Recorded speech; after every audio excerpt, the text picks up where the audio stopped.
What's going on, everybody, and welcome back to another episode of TECSpertZ. My name is Nick Green, the News and Sports Director at WZMB. I'm Caleb Johnson, sports reporter for the East Carolinian. And I'm Cannon Gates, station manager for WZMB. And we are back with yet again another episode of TECSpertZ where we're going to talk about all things ECU football here in the fall. Gentlemen, the Pirates just won on the road at Coastal Carolina in Conway, South Carolina, 38-0. Beautiful shutout win. First shutout win. I don't remember how long it's been, but it's been a long time. 25 years. Since Duke. It was actually, and you know what's funny with that? I think the Campbell game, how we had like the rushing yards. The last time we had done that was against Duke in like 1980. How about that? But yeah, it was Duke in 2000. Was the last time we shut out somebody. Duke, put us on the schedule. We own y'all. Yeah, literally. Please do Darian it. Mensah put his butt in the ground. Yeah, please do it. But gentlemen, 38-0. Beautiful shutout win in Conway, South Carolina. We did avoid the trap game, which we were a little concerned about last week, but we did did avoid it. Was not concerned. Gentlemen, what were your thoughts on this?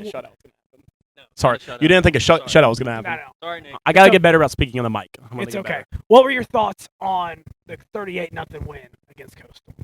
I mean, man, what a game. I didn't expect a shutout. I don't think any of us expected a shutout. I think it was an all-around team effort. I think we saw great things on both the offensive and defensive side of the ball.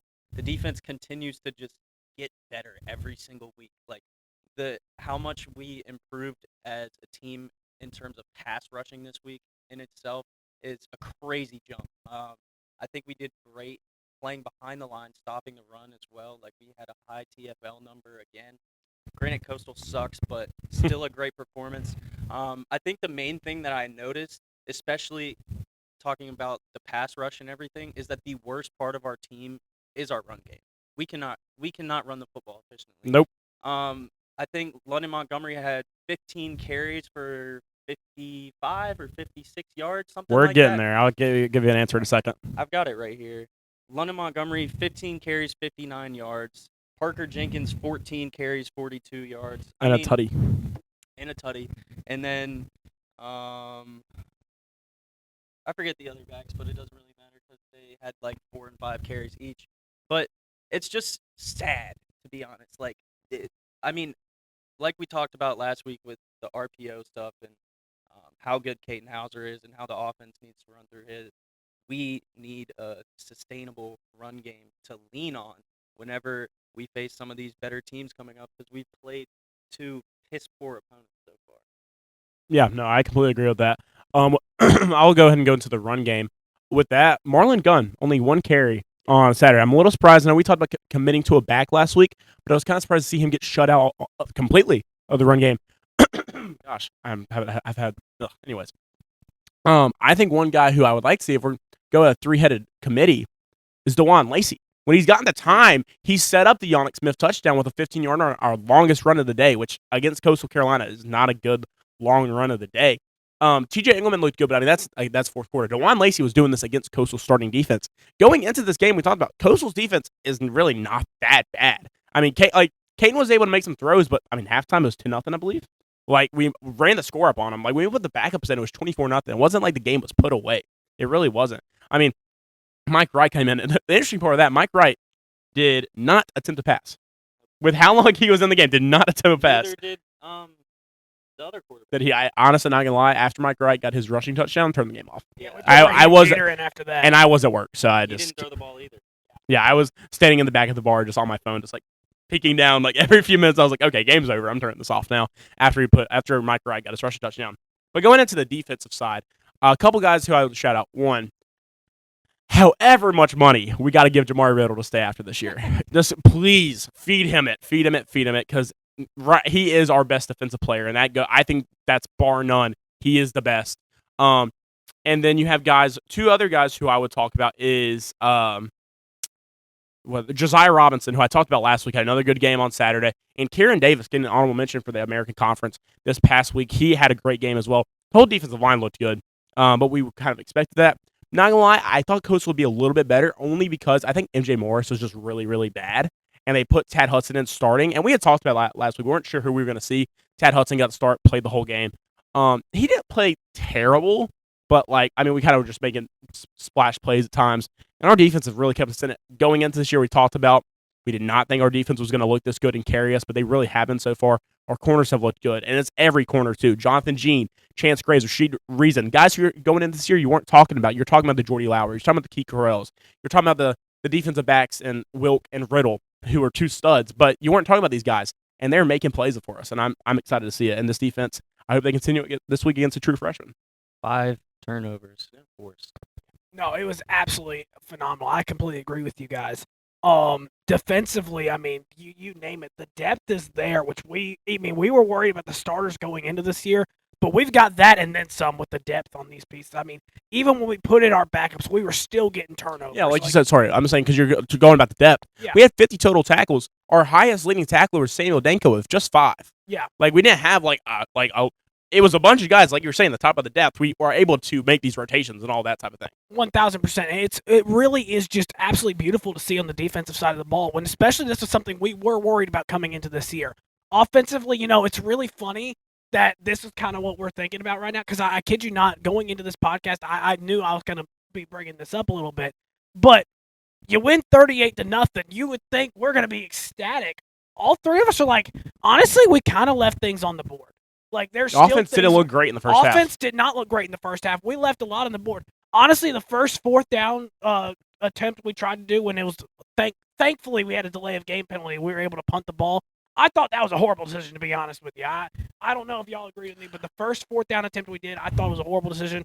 I thought we should have punted it from right there. We were in our own field. I understand wanting to be aggressive, but against a Coastal Carolina, who I think we're just better than, I think let's just punt the ball right there. Trust that our defense, who has been good all year long, trust that they can just win the field position battle in general, and let's just not give them momentum early and give them hope that they could win the game, because that could deteriorate. I thought that at that point, that could have been a turning point that deteriorates us and motivates them in the right direction. Now, I disagree with that. Sorry. Okay. I just wanted to go and put that out there. Okay. The only reason why I disagree with it is because of exactly what you just said. Let's go ahead and put our foot on the pedal. Let's go ahead and establish dominance against basically a rival at this point. And just as schools in general. I'm not talking about football. They talked about on the broadcast, talking about women's soccer on the broadcast. Like we were playing them all the time. Baseball. It doesn't matter what it is. So that's why I'm glad we did that play call. Now, did I kind of like how we did it? No, I didn't like us running on the field like that. I think it is cool to see, because it's like, wow, we're able to do that on defense, and we have it against Campbell. But I didn't mind the play call. I think how we went about it was dumb. Okay, I definitely agree, though. I think that how we went about it was definitely stupid, and I wasn't happy with that. I just think in an opponent like Coastal Carolina, like, I agree. It's, regional rival. It's somebody who you want to beat. I think no matter what, on paper, we were the better team. I think there was more to lose if we didn't get it than there would be to gain if we did get it. I see where you're coming from, Nick, especially because we talked about coming into the game, it was kind of a trap game. We didn't really know what to expect, so I can see both points of view. I'm just glad we won, though. Oh, yeah, very true. 1,000%. At the end of the day, this is a very minor criticism that I have here. Like, at the end of the day, we won the game 38-0. I will never be too upset about a 38-0 late win. However, defense, you guys absolutely carried us, and it was, awesome to see.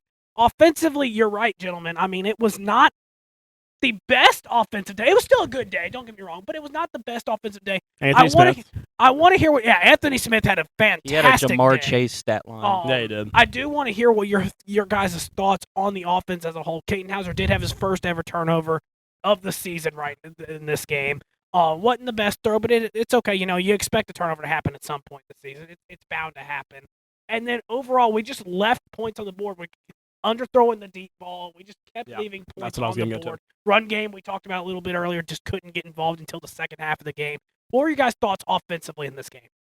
I mean, I think that regardless of the shortcomings, it was still a great performance. To put up 38 points on any team in FBS football is a feat in itself. I think that it was great to see, Anthony Smith and Yannick Smith finally kind of get the touches we've been expecting them to get.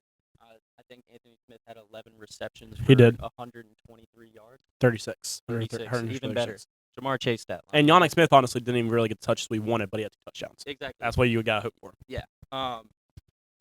It's just finding the consistent run game. If we didn't pull Caden Hauser, be his third game over 300 yards this season. Or yeah. Right. So, I mean, we knew coming in that this JDB offense was going to be pass-first offense.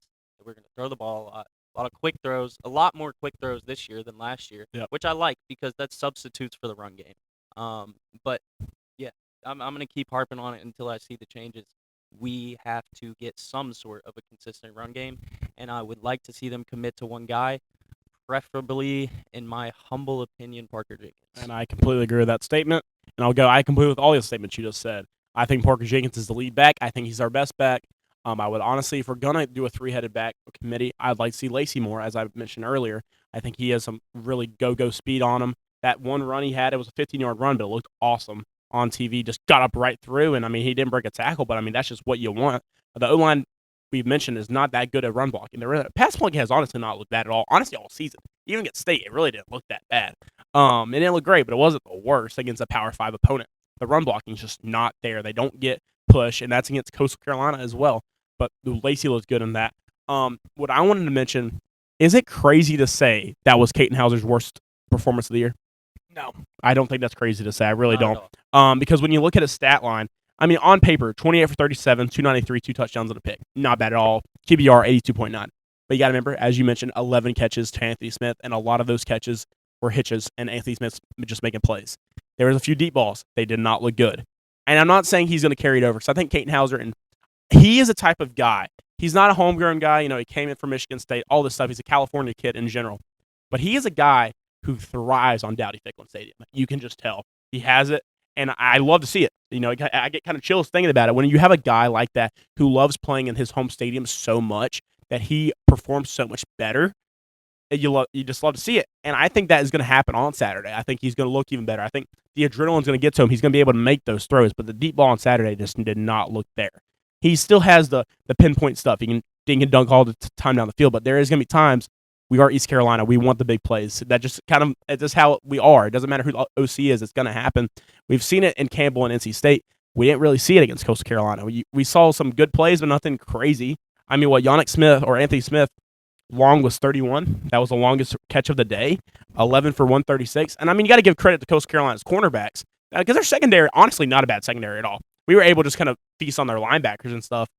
But you got to get more like downfield stuff, and his deep ball just didn't look there. It didn't look what I'll say to that point is the fact that while the deep ball, sure, like we want that there, like I think honestly the deep ball, we had the plays there. I mean, the receiver was getting in front of the corner. I mean, the receiver would have him beat.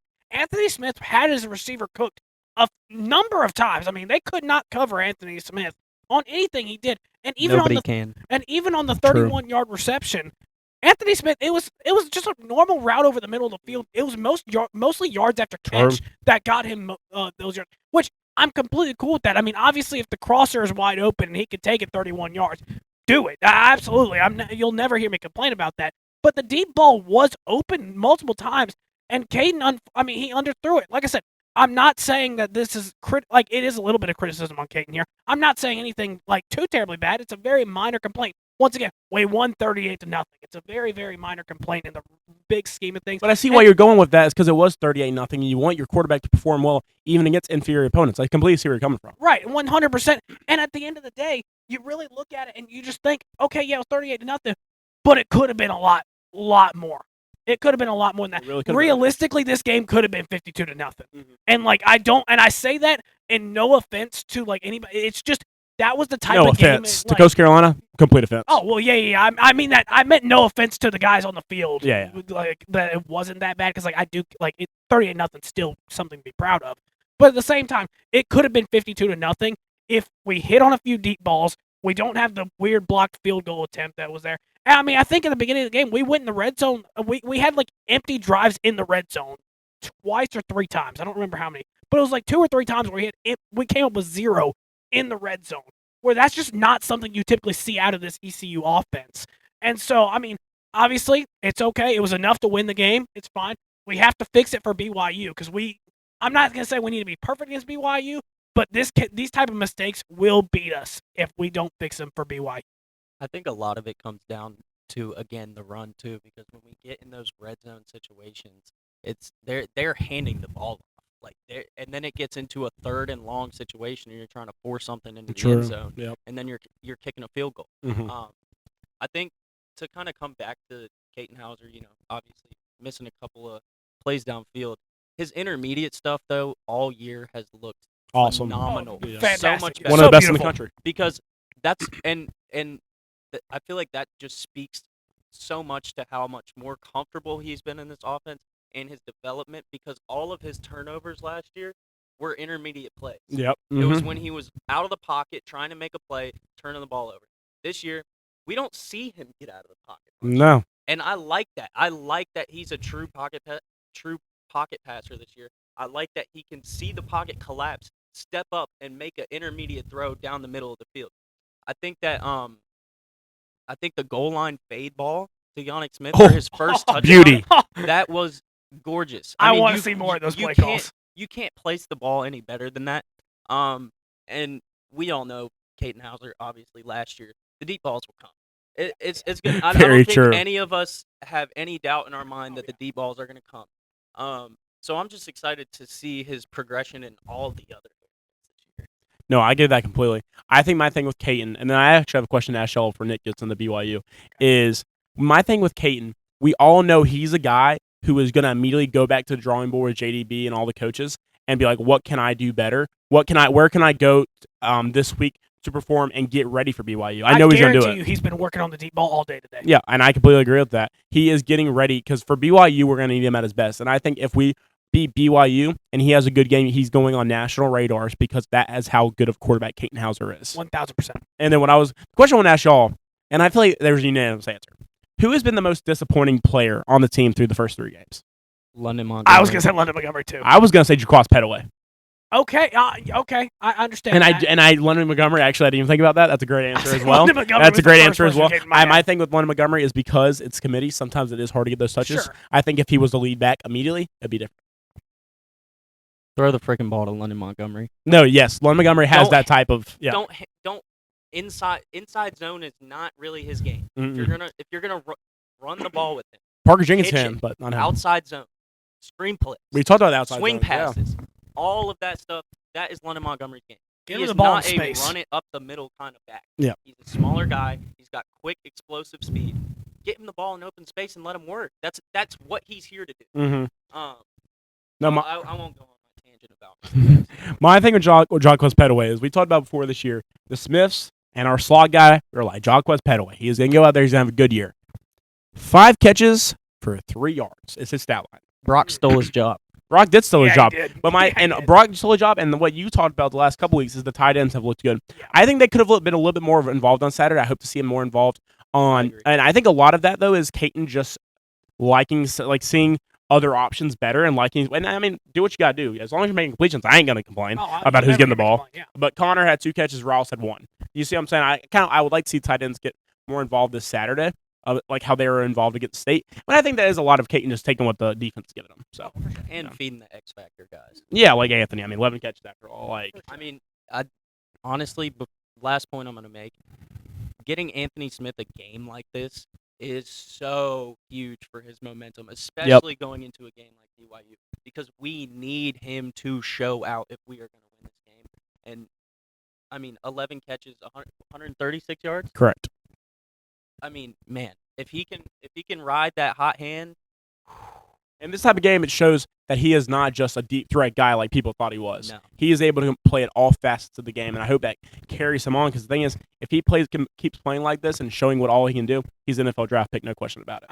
absolutely. 1,000%. He's got all the intangibles. Yep. 1,000%. I couldn't agree more with you guys. All right, as you guys know, the football players know, if you guys watch the post-game interviews against Coastal Carolina, everybody knows we have a big, big opponent coming to Dowdy-Ficklen Stadium this Saturday, 7:30 p.m. Yep. It was questionable that if this was going to be college game day. It is not. Don't get me started on that. We have a conversation about that, but that's not what we're here to talk about. ESPN2, though. We'll take ESPN2. It will be nationally televised, though. 7:30 on Saturday night, East ESPN2. Carolina. Everybody at the bars all around the country are going to be watching. Oh, yeah. BYU at East Carolina. This will give us a great chance to put our name on the map, really. I mean, it's not like one of those like Clemson games, but this will be something that people are going to be paying attention to. We have a great chance to win this game, show what ECU is all about because it's at home. We can showcase the energy we can bring. This is just a great opportunity for the Pirates. I think a great opportunity to win in general. I actually like our chances a lot in this game. We'll get into that a little bit later on. But, gentlemen, what are your thoughts with BYU coming to town? I feel like what people are bringing up right now is their run defense. But the thing is, we all know we can't run the ball anyways. So, like, I don't even worry about that. What I would love to see is they're like, oh, they can't run the ball in general. Let's kind of back it up, and then maybe we just get an explosive run or two off of them just to get some momentum going, and then you see Caton unleash the ball deep, something like that. But all in all, BYU is going to be a tough game. They're coming to Dowdy-Ficklen Stadium. True freshman quarterback in Barry Bachmeyer. You really haven't seen what he's been able to do yet because they've played two not great teams, Portland State, an FCS opponent, and Stanford, who is the worst Power 5 team in college football this year. I feel like that's pretty easy to say. I mean, 27-3. Barry Bachmeyer didn't even look great in that game. I mean, it was like 17 for 25 for like 155. Nothing crazy. You don't know what he's able to do yet, and that's the one scary thing about them. I honestly think I don't even think it's the fact that they're Power 5. I don't care about any of that. The scary part about them is they haven't played anybody. They really haven't. It's been hard to tell. Even Coastal Carolina. They played UVA.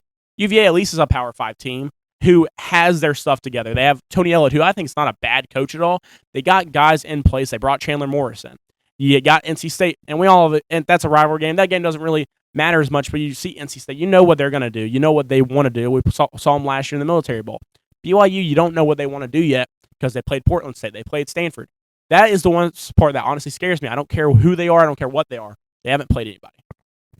Yeah, I mean, this is a big statement game for both teams. I think that obviously the Pirates tough L to NC State and two dominant wins against Coastal and Campbell.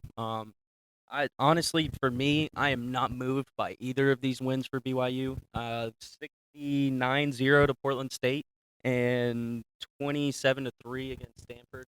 So obviously their defense has been putting in some work, but they've been playing two inferior opponents. Like Hannon said, true freshman quarterback coming into Dowdy-Ficklen at a night game. It's going to be rowdy, and y'all better pack it out because we're going to need it. I think that the biggest thing for me is that we have to force this freshman quarterback to make plays. Mm-hmm. We got to force them to throw the ball around the yard. They really haven't done it. I think they passed for 3 touchdowns against Portland State, which of 69 points. And they had 3 quarterbacks playing that game. Yeah. They got to throw the ball. And I think that with that being said, that works in our advantage heavily because we can stop the run. We've already played a top 10 back in college football, arguably. I agree. I hate it, but I agree. I will agree too. And I mean, man, CJ Bailey, I hate to say it as much as I hate to say it, he is having a heck of a year. Mm-hmm. And he beat us that game. Literally. And the thing is we've already seen a team, I feel like, that's better than this offensively in terms of skill position players. Offensively, I would agree. This is going to be our biggest test on offense, or for our offense. We are going to have some sort of a run game.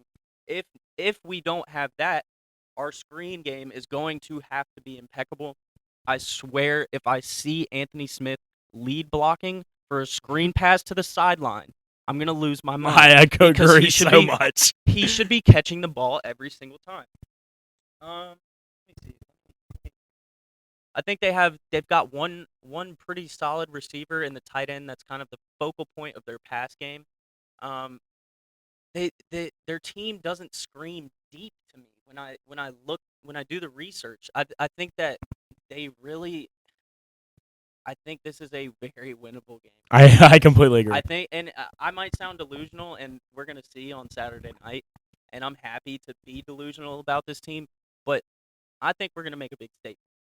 Even if we lose, I think we're gonna make a big statement. I think this is coming down to. I think this is gonna be the type of game that comes down to whatever team has the ball in their hands in the last possession of the game, and it is going to be a fun one, man. I am fired up about it. Yeah, I also think with our team, before Nick goes, is you saw it in the state game. We have the mentality of if we're down early, it ain't going to stop us from coming back. It ain't. I mean, I know we lost that state game, but it ain't going to stop us from coming back. It was 17-0. All hope was lost in that stadium, Nick. You know it was. You were there. I was there. Yep. You saw people leaving. You saw people pissed off. Like, they were like, oh, this game's over with. We were able to crawl back. And even if BYU gets up. But my thing is, I do think first score of the game is Power Pirates touchdown. I agree.